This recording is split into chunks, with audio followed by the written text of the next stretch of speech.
Today I want to address one of the things that I did early on in recovery that so many of us do. I think it was probably one of the top 10 most damaging things that I did to Samantha.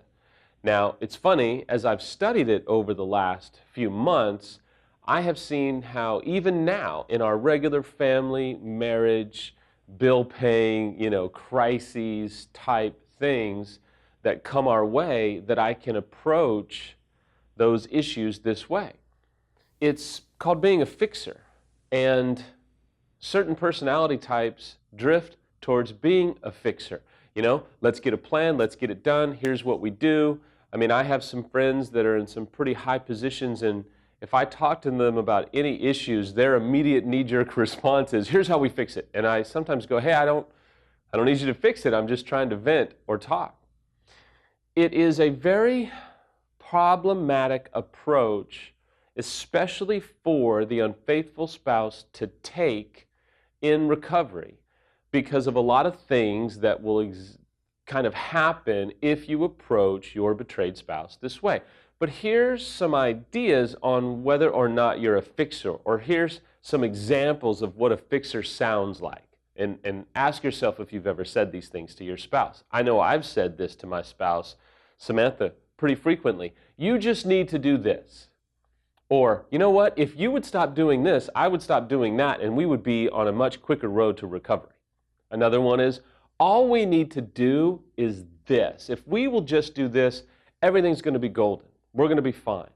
Or, I think probably one of the most accusational and harmful statements is, well, you know what? If you wouldn't do X, I wouldn't do Y, and things would be a whole lot better. Now, the reality is that for the unfaithful spouse, we love to try and fix things, because as soon as we can fix our betrayed spouse, we can stop talking about our infidelity.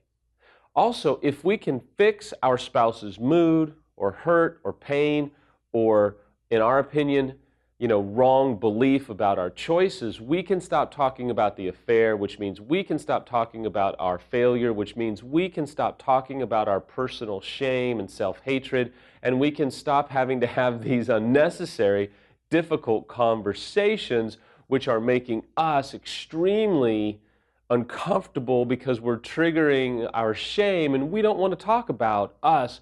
We would rather focus on you, because if we can fix you, in our mind, everything will get better. What we don't understand as unfaithful is, as we are trying to fix you, the betrayed spouse, we are demeaning you.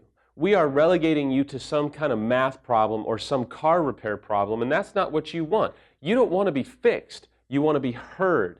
You want to be validated. You want to experience empathy and compassion from us. You want to be heard out, if you will. You don't want to be fixed with this 1, 2, 3 quick knee-jerk response, because that does not validate your pain or your hurt. That is a vain attempt on our part to try and end your pain through our control, through our prideful approach that makes us think that we have all the answers. It is about controlling you, trying to end your pain, and in reality, all it does is make everything worse. What we are inherently communicating through our prideful approach to fixing you is that you are the one that needs to change, and that we have all the answers, and if we can force you to change, everything will be fine. And it's so completely bass-ackwards, if you will, because we're the one that cheated, we're the one that has the addiction, or we're the one that acted out, and now we need to force you to change, because what we're doing is we're elevating ourselves in this superior judgment seat, and we take the approach that says, if you'll just change, I can fix you in your pain and your hurt, and everything will be great. What we don't understand, and I have learned this the hard way, when we are trying to fix our spouse, it really makes it almost impossible for us to be empathetic and compassionate, because we are inherently trying to see what's wrong with you and fix you, rather than being able to be compassionate and show empathy, which is really what the betrayed spouse wants in the first place, right? Is to be empathetic for the damage that we've caused. When we are trying to fix you, you, the betrayed, do not feel compassion, do not feel understood, do not feel cared for, do not feel supported. You feel demeaned. You feel like, you know what? I'm not a math problem. I don't need you to fix me. In fact, you don't have the answers to fix me. I just need to feel heard. I just need to feel connected with. Unfaithful spouse.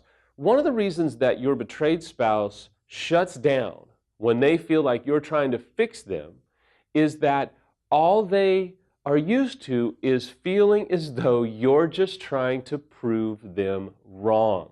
Now, you may think, look, I'm being courageous. I'm being noble. I'm trying to fix this. I'm trying to help this go away or fix this.